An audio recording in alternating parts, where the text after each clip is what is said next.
दोस्तों आइए जानते हैं बोडो समझौता के बारे में।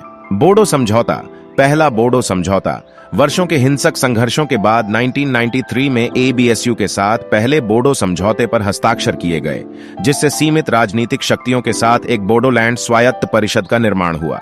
दूसरा बोडो समझौता, इसके तहत असम राज्य में बोडो क्षेत्रों के लिए एक स्वशासी निकाय बनाने पर सहमति बनी।